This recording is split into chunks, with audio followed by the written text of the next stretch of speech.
Amados irmãos e irmãs, mais uma vez, a palavra de Deus não esconde os defeitos dos homens. Interessante que, quando queremos escrever uma biografia de alguém, quando o autor vai escrever, ele sempre vai fazer questão de pontuar as qualidades. Vai fazer questão de enaltecer as virtudes de uma pessoa, para que, por mais errado que tenha feito coisas aquela pessoa, ela fique lembrada pelo bem que fez. No Evangelho, o autor não está preocupado com a opinião das pessoas. Ele não está preocupado do que nós iremos achar ou carimbar dessas pessoas. Ele está preocupado em dizer a verdade. E por isso, muitas vezes, ele mostra a fraqueza dos santos. São José também teve medo diante da sua grande missão, assim como todo pai e toda mãe tem medo diante da missão de assumir uma família. Vivemos numa sociedade em que as pessoas, infelizmente, deixam ser dominadas pelo medo. Cada vez mais, as pessoas fogem das responsabilidades. Querem viver somente no prazer momentâneo. Tudo que é fácil. Embora as tecnologias, o avanço da ciência ajudou a nós em muitas coisas, por outro lado, as facilidades nos enfraqueceram. Olhemos para a nossa vida. Com que facilidade nos abatemos diante dos problemas? Interessante que preciso também falar da minha própria história. E hoje, vindo para cá, aconteceu uma coisa interessante que me fez perceber como Deus tem trabalhado na minha vida, na minha afetividade e na minha história. Vindo para cá, atravessou na minha frente de uma vez uma pessoa que, pelo visto, já bebeu para o final do ano já, né? Já começou agora. Já está adiantando, né? Para que esperar virar do ano? Eu já vou encher a cara da agora. E ele estava assim andando daquele jeito, né? Zigue-zague. E aí eu estava andando, vindo, né? E ele passou na minha frente, eu tive que frear de uma vez. E aí ele começou a me xingar, a falar um monte de coisa para mim. E eu só virei o carro, não falei nada e continuei o caminho. E eu pensei assim, né? E não fiquei mal com isso, não fiquei ofendido. O cara estava bêbado. Ele não tinha domínio nenhum dos seus instintos, da sua vontade. E aliás, aqui podemos ver como é prejudicial o álcool em excesso, né? Por que é pecado? Alguns podem dizer, por que é pecado beber? Porque Deus nos quer livres. E quando ficamos bêbados, alguém fica bêbado, você perde o que é mais precioso que Deus te deu, a sua liberdade. E uma pessoa que perde a liberdade, perde o domínio da sua razão, é capaz de fazer atrocidades. E eu não fiquei bravo, mas o Bruno de 10 anos atrás, talvez o Bruno de pouco tempo atrás, ia se sentir muito mal. Como pode? Que injustiça! Eu estava certo e ainda saí como errado, fui xingado sem nenhum motivo. De graça tomei um palavrão. Mas o Bruno de hoje, depois, claro, de apanhar muito na vida, mas também de muito ser trabalhado por Deus, conduzido por Ele, incrivelmente permaneci em paz. Enquanto eu poderia ter me revoltado, poderia ter xingado Ele também, poderia ter perdido toda a paz, toda a graça. Como interessante olharmos para a nossa história e ver como Deus vem trabalhando nela, e na vida dos santos não foi diferente. Hoje celebramos a Sagrada Família de Nazaré. Nossa Senhora e São José tiveram medo, mesmo com todas as virtudes. Tiveram que enfrentar desafios. Nós não podemos nem imaginar o que se passou na cabeça de São José no meio daquele deserto. Perigos de tempestades de areia, de cobras. No deserto habitam os animais peçonhentos perigosos, escorpiões. perigo de assaltos, bandidos. Não tinha polícia para chamar naquela época. É claro que a Sagrada Escritura não nos coloca detalhes dessa travessia, mas podemos supor que não foi nada fácil. Imagina o calor, a sede. E aqui alguém poderia perguntar, se aquele menino era Deus, e se tudo estava sendo preparado por ele, não poderia o anjo de Deus ter feito um estalar de dedos e eles ter transportado para o Egito? Ou melhor, não poderia Deus ter mandado os anjos para matar Herodes? Porque Herodes tinha mandado fazer o quê? Matar todas as crianças, para que dentre essas mortes, Jesus estivesse morto também. E o anjo aparece a José falando, não, corre para o Egito, vai embora. Quando Herodes morrer, eu te chamo, te dou uma chamada à noite, 3 da manhã, eu faço um sonho aí bacana para você. Mas irmãos, olha que interessante. Deus quer passar por todos os processos humanos, Ele não queima etapas.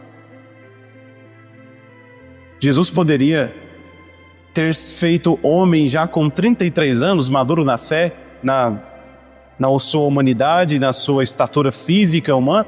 Poderia, com certeza. Ele quis passar por todas as etapas. Também nós não podemos queimar as etapas da nossa vida.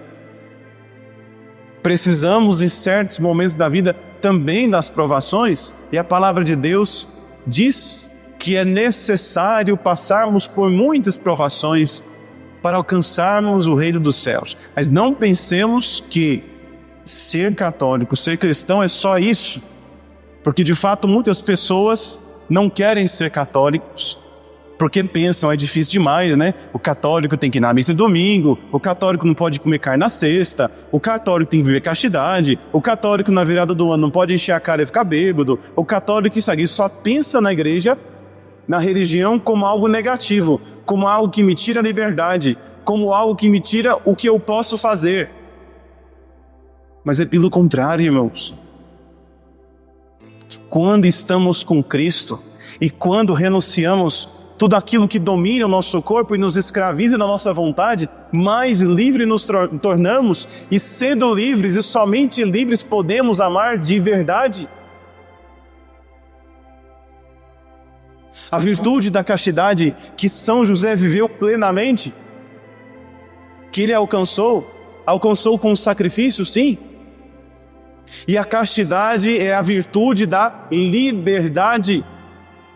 Não pode amar verdadeiramente aquele que não é livre, e não pode ser livre quem não é casto. Seja você casado, seja você solteiro, namorando, noivo, a castidade é a liberdade da alma, é a liberdade do coração. Por isso que os santos foram pessoas livres. E o que a liberdade também gera em nós? A paz. Por isso que as pessoas saem correndo para as fazendas no final de semana, não é verdade? Quem tem um cantinho fica a semana inteira esperando o dia de ir para onde? Para a roça. Por quê? A roça é sinônimo de liberdade, paz, porque nós fomos feitos para isso. Queridos irmãos, essa liberdade tem um preço.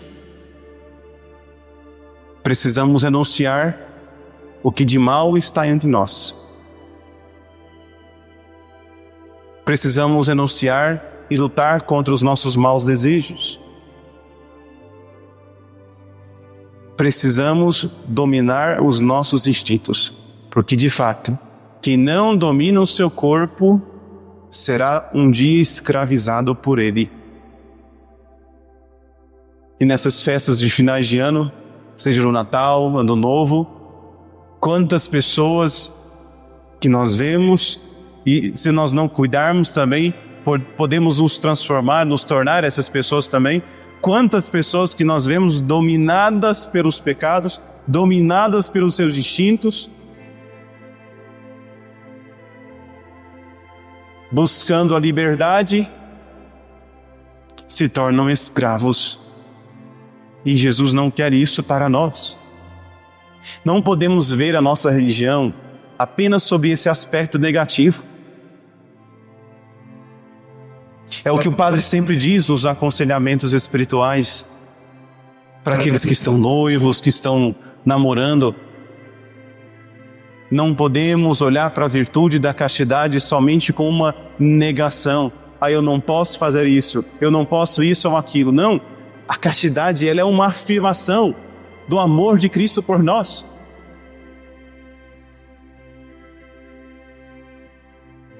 Interessante que o padre acompanha muitos antes do casamento e depois, né? E aí quando vem para o padre trazer os problemas do casamento, eu sempre falo, lembra que no namoro Deus pediu para você a castidade? Agora está sendo provada. Ou você achou que era só no tempo de namoro que você ia precisar da virtude, do domínio de si? Precisamos então, irmãos, olhar sempre para a nossa fé nesse aspecto positivo. E os santos, e especialmente hoje nós celebramos a Sagrada Família de Nazaré, olhamos para a vida deles, percebemos pessoas que eram livres, pessoas que transmitiam uma serenidade, uma paz no coração, porque souberam amar Cristo, porque souberam renunciar à própria vontade, souberam abraçar o sacrifício. Na oração que nós rezamos no começo, o padre de braços abertos disse, oremos. Nessa oração o padre falava exatamente isso, sobre as virtudes da Sagrada Família. E podemos olhar aqui, por exemplo, para Nossa Senhora, e aqui é uma ocasião também para cada um se espelhar, fazer uma avaliação de como foi a sua convivência com a sua família. Você que é casado, você que tem a sua esposa, você que também é filho, é o momento hoje de nós olharmos para a nossa família e percebermos as diferenças. E imitarmos a virtude. Por exemplo, as mulheres olharem para Nossa Senhora. Quais virtudes as mulheres podem imitar de Nossa Senhora?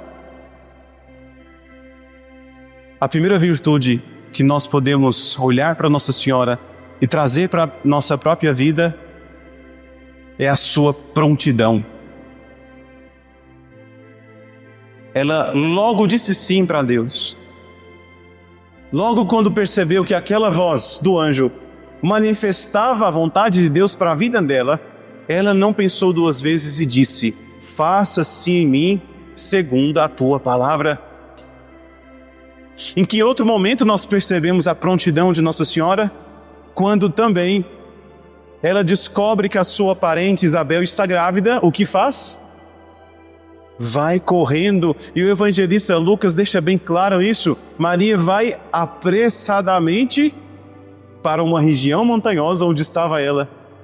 Mesmo grávida, ela pensa no outro, porque aquele que ama pensa sempre no outro primeiro do que em si mesmo.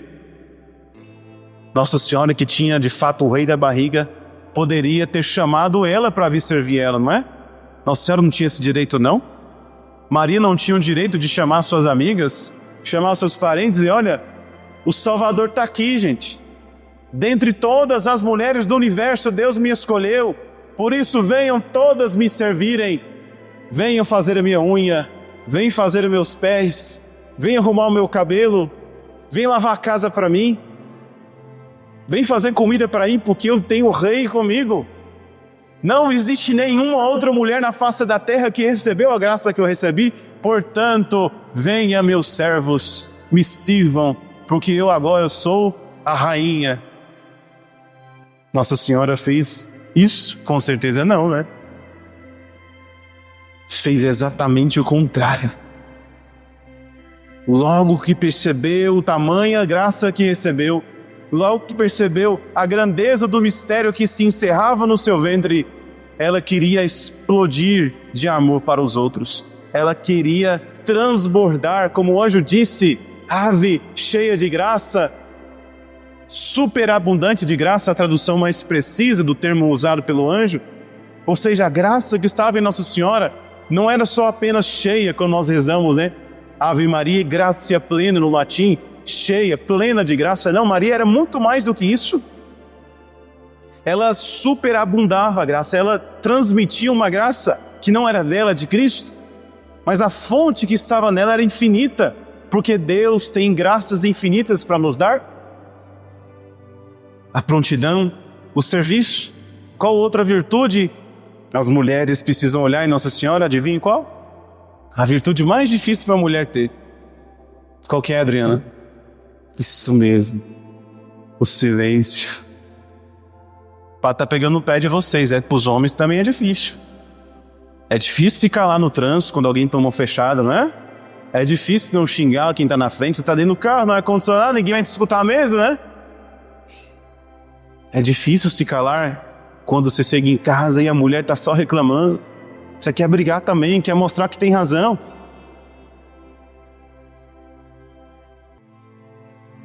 Falamos aqui então de 3 virtudes de Nossa Senhora: prontidão, serviço e silêncio.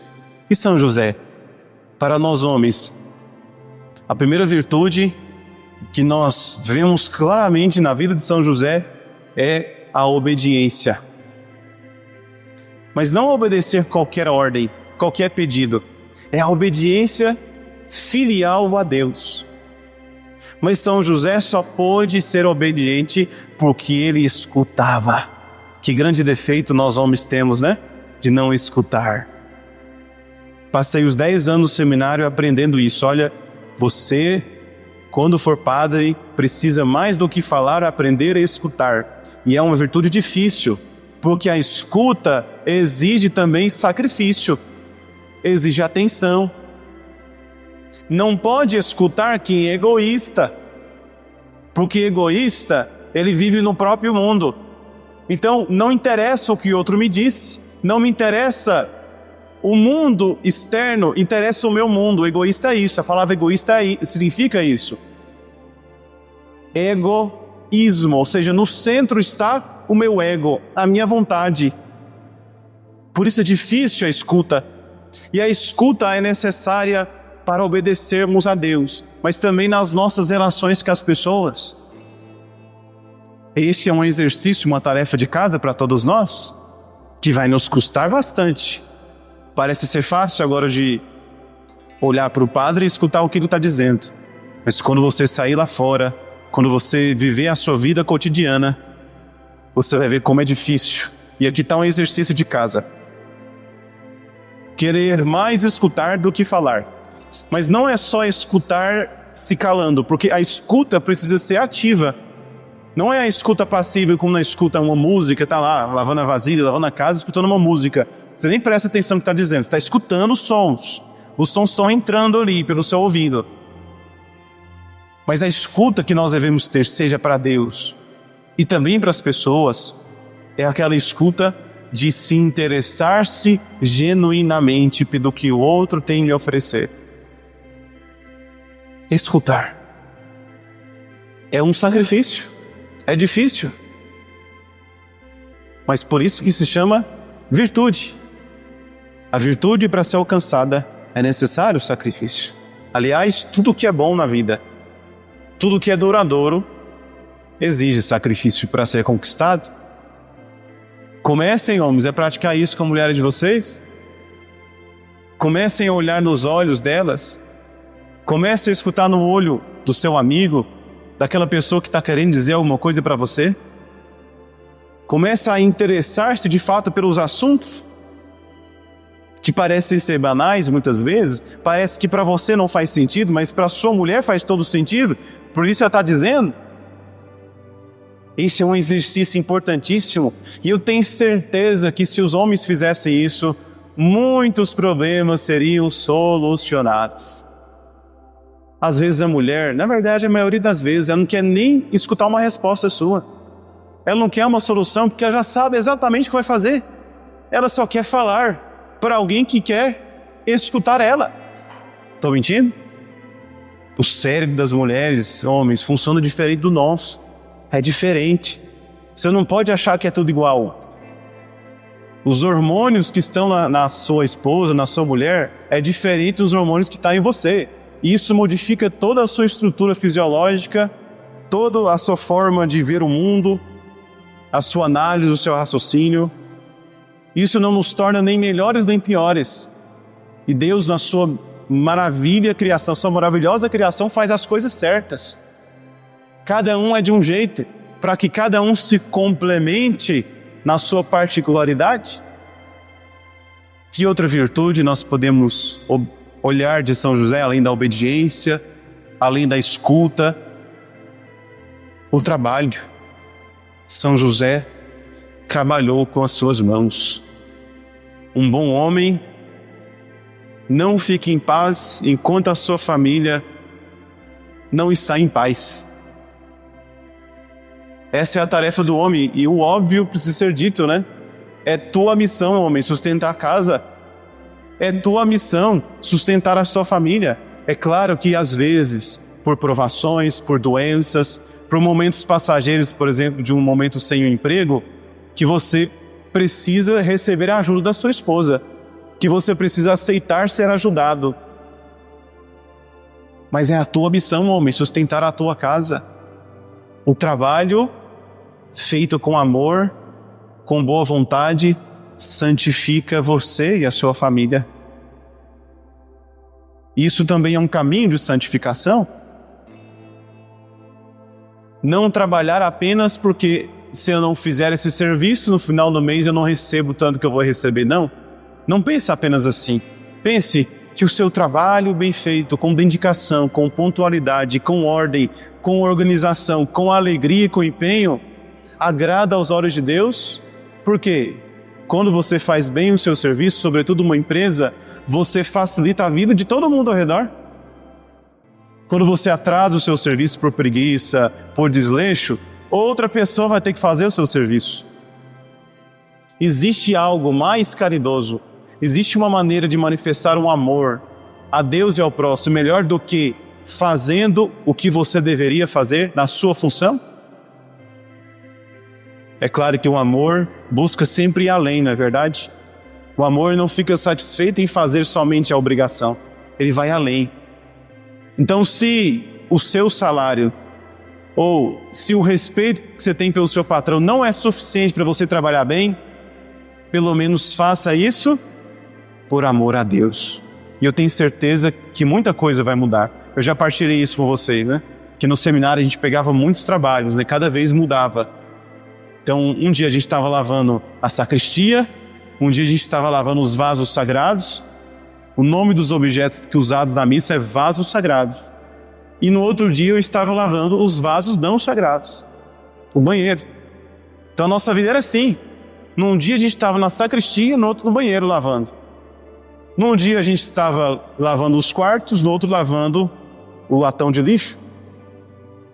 Mas quando a gente fazia por amor, as coisas eram diferentes. Eu lembro quando a primeira vez, eu já contei isso, deve estar em alguma homilia gravada aí, mas é importante relembrar, porque também me ajuda como padre a querer fazer tudo por amor. Eu lembro que eu fui escalado e eu fiquei quase um ano no lixo. Então a minha função era pegar o lixo e levar do lado de fora, que tinha um lugar, a caçamba que recolhia lá, passava a coleta seletiva. E foi o melhor tempo do seminário. Por quê? Como eu trabalhava sozinho, eu baixei um monte de palestra, um monte de curso, um monte de aula, de pregação, de retiro do Padre Paulo Ricardo, de palestras. Eu escutei tanta coisa. Como foi bom esse tempo. Mas se eu tivesse feito com má vontade, né? Nossa, tanto lugar melhor para trabalhar, me colocaram aqui. Que humilhação, não é verdade? Pelo contrário.